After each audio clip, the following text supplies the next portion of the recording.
Hello, Gemini. Great to have you here. My name is Shauna. Today's reading is a general love forecast for November 2025. As always, take the messages that resonate and release anything that doesn't. Don't forget to like and subscribe to stay connected with upcoming readings. Let's see what's headed your way, Gemini. 9th. So I just feel like the energy for this week is going to be a little bit heavy, okay? And hopefully the majority of Gemini viewers that are watching this can watch it early on so that you can navigate this energy or this week, or, just navigating the events of this week with a little bit more grace and with a little bit more, I want to say, having the proper knowledge so that you know how to navigate and outmaneuver this energy.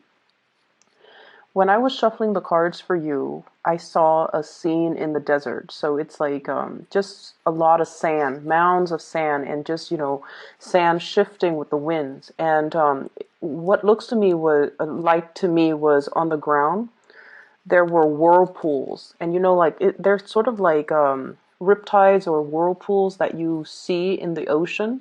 But this is in the desert. So there are a lot of them. I see 6 of them, especially on the ground in front of you, and I see you trying to, avoid them.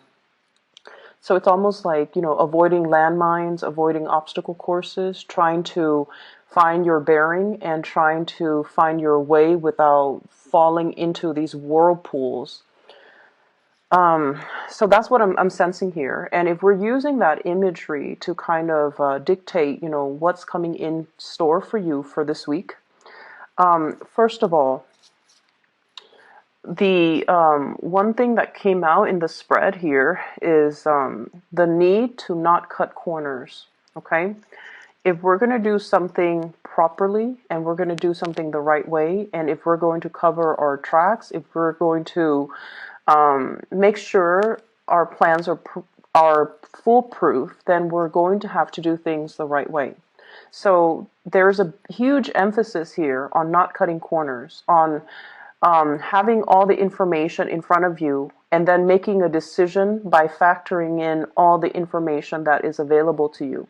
So this means, just because you see something, you're like, oh, I don't like that, I'm going to disregard it. No, you have to take everything into account and you have to make an informed decision based on every piece of information that you have in front of you. So factoring things in, not omitting things, not cutting corners, taking an additional, few minutes, few hours to do the research so that you can fill in the knowledge gap, so that you have full information, full disclosure before you make a decision. I do see conflict coming into the picture, and this is like institution, so possibly in the work front, in the family front as well. What I have here is the Hierophant. And this is institution, usually educational. I'm getting a really big work energy with this, okay, where things are very hierarchical, and there's like a chain of command. Every decision needs to go up the chain of command, and then every decision, every decision has to go through an expert. Every decision has to be screened out and vetted before the person on top can make the decision. When it's in the reverse position, it's almost like getting really frustrated with this bureaucratic process, because everything has to be looked over by higher ups, everything has to be delayed, and just there's a lot of red tape, there's a lot of people with differing agendas, and it's slowing down the process. But once again, I feel like, yes, it is a very archaic, time-consuming, possibly inefficient process, but I feel like it needs to happen because all the people that are looking at a situation before they can approve it, before they can decide on the best course of action, they are experts in their field, and they're making the decision from their perspective. So you have to respect the process, and you have to, allow for this no matter how slow and frustrating it can feel at the time, you have to allow for the natural process to unfold. This is a card about disagreement here. We have the Five of Swords, and the Five of Swords is winner takes all. Okay, lack of compromise, wanting to make like these executive decisions without consulting other people, and it's sort of like one person leaves with all of the jewels on their sword, and then the other person is left with nothing.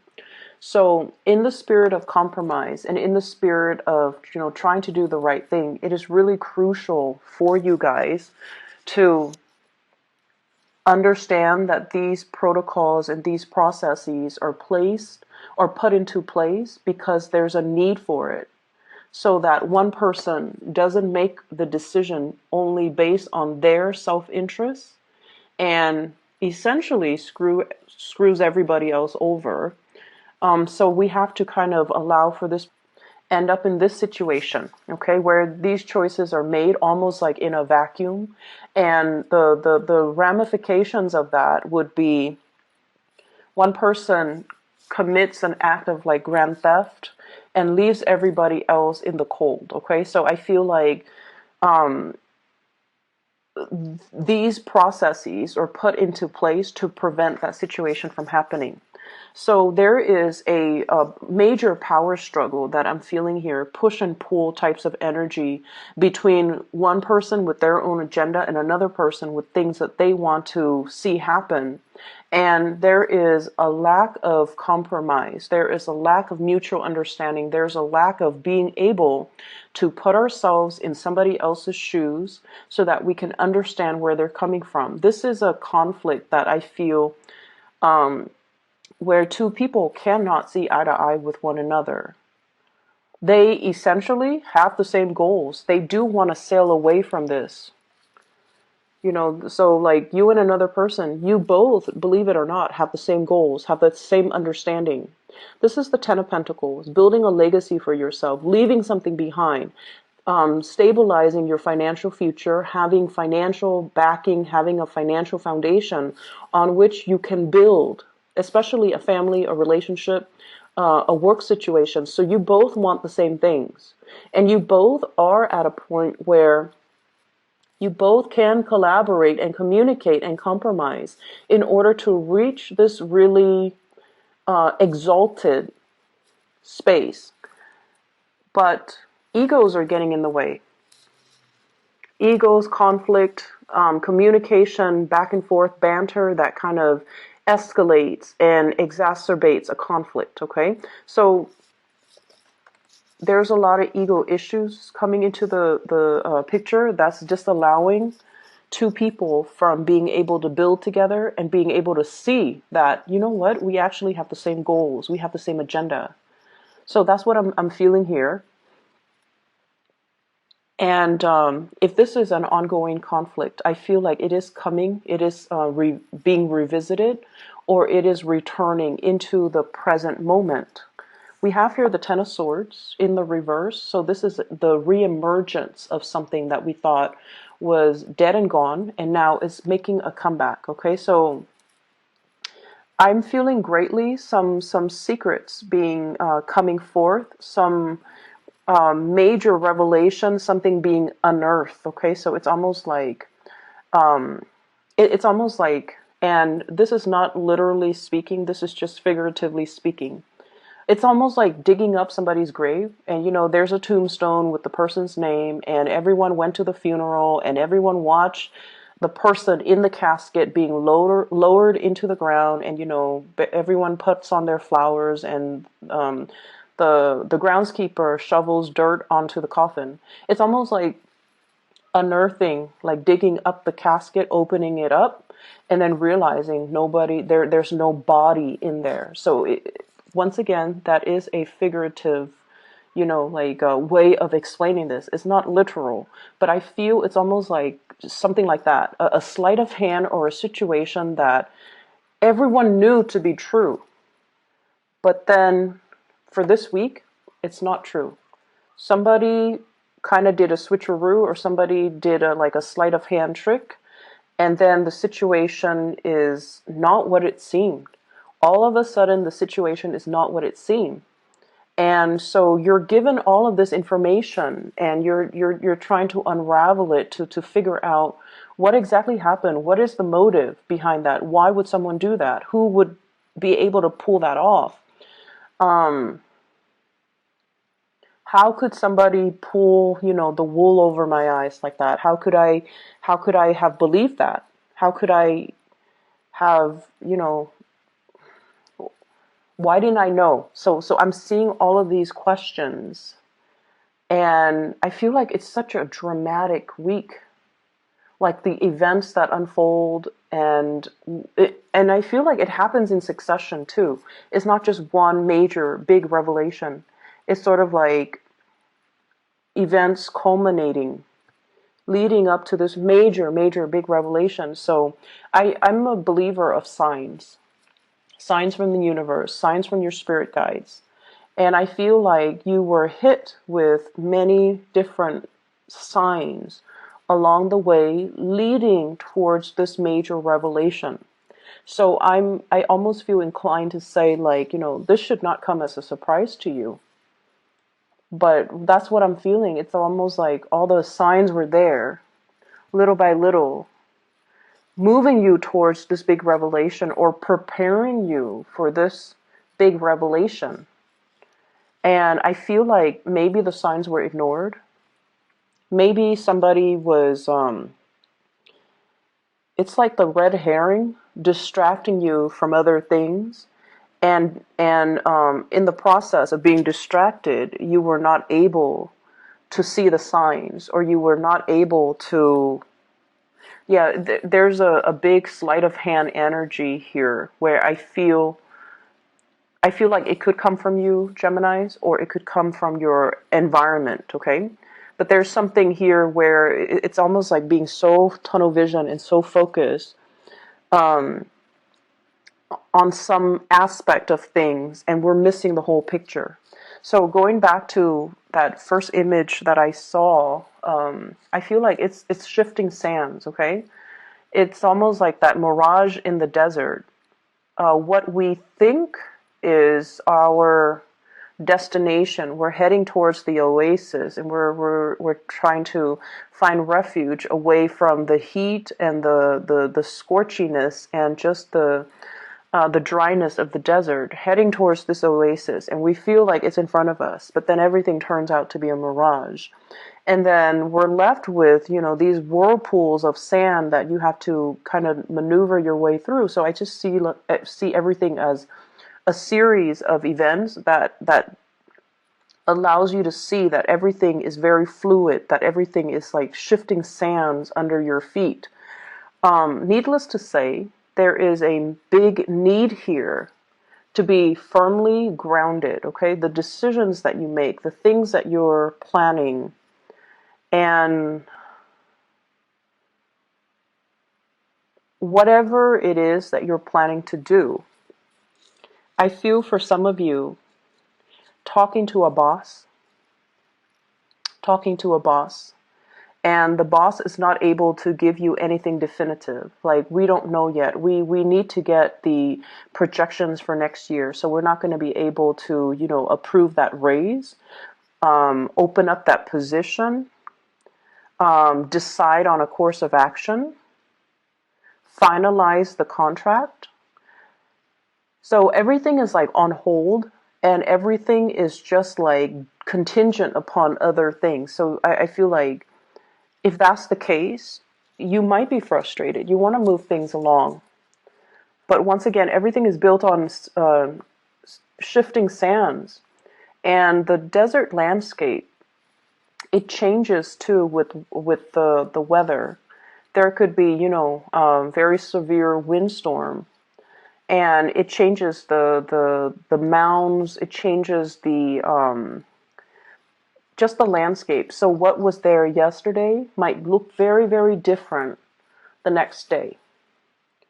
And so if you're used to one way of doing things, you're going to have to quickly adapt to these shifting sands and do things a different way. And it's going to be frustrating because when you're in the midst of this, it is not your place to be able to ask these questions. Why are we switching protocol? Why are we changing our objectives? Why are we changing our agendas? And I would say that, the reason why we have to do this is to accommodate some recent big changes, to accommodate and make room for new things. New things might be better, or to just accommodate the climate that we're in. So I feel like it can feel a little bit frustrating. I see for others too, this is in regards to your significant relationship, okay? There's definitely a situation where things were building up, and I see like concentric circles, small, medium, getting bigger and bigger. So things are culminating in your love relationships, and I feel like many of you have been with somebody or are staying with somebody that you're no longer in love with. And you have flirted with the idea of, divorce, separation, hightailing it out of there are the words that I'm hearing. Like, I don't want to be involved in this anymore. Emotionally, I'm spent. I am no longer emotionally invested in it. But the financial burden, if you were to get divorced, is really, really, really big. It's almost like, so let me show you the cards. Ten of Pentacles, family.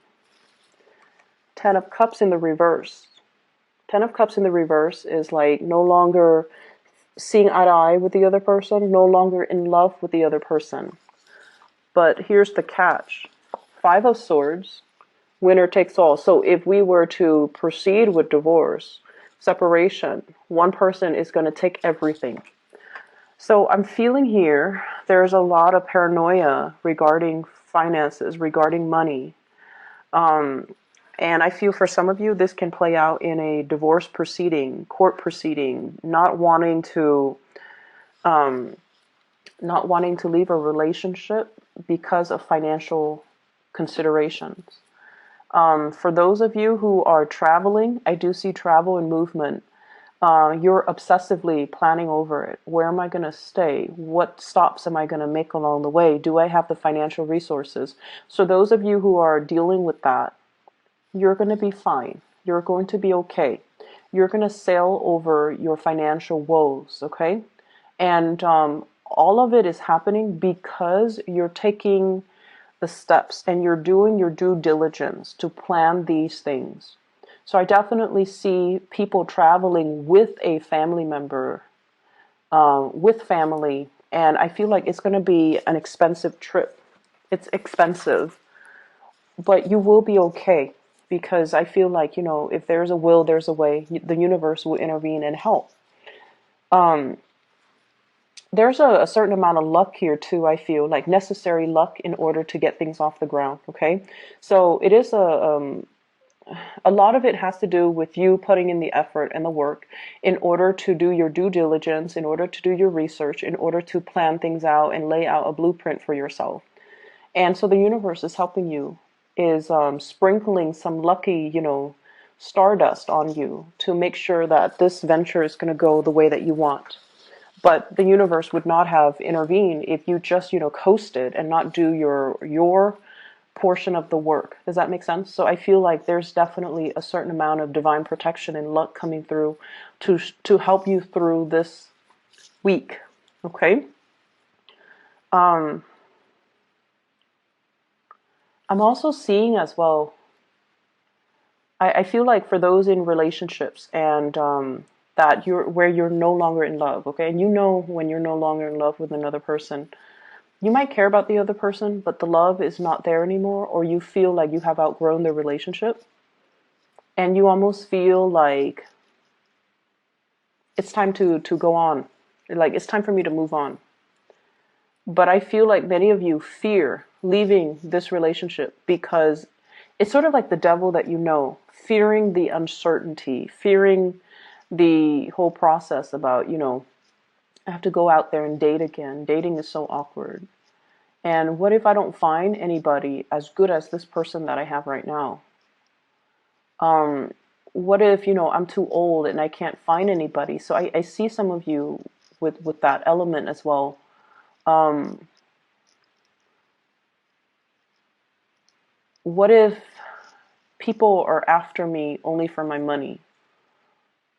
Or even what if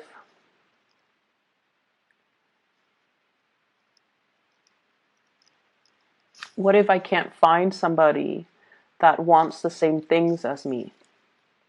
So I see this element about staying in a relationship because of the comfort and the familiarity, and having all these questions as well, like fantasizing about, bachelorhood, the single life, and wanting to go out there and possibly even go after another person, but not being able to take that leap of faith just yet because you have a lot of self-doubt, because you're dealing with self-doubt. Um, I see many of you too having trust issues. It's not prominent, but I feel like it's one of the reasons where, and I feel like the trust issue stems or ties in or exists in conjunction with, what if someone is only after my money? What if somebody's only after my fame? What if somebody is using me kind of like as a stepping stone for their career, or they're only using me to help them in some way, or they're only using me to boost their status in some way? So I feel like some of you have a lot of fame associated with you, and you're weary about dating because you don't want to be used. You don't want the other person to take advantage of you. Um, there is a person that you are going to be communicating with. You could be single or coupled up. And I feel like there's a lot of fantasies. I'm seeing like, fantasizing about another person. And I'm seeing a lot of electronic communication. Whatever barriers there have been when it comes to communication, when it comes to trying to, I feel like somebody is communicating in a very cryptic way that's hard to understand. And honestly, it could be you, Geminis. I see like 60% it being you and 40% being the other person mirroring you. So if you're not communicating clearly and succinctly, then the other person's going to give you a dose of your own medicine.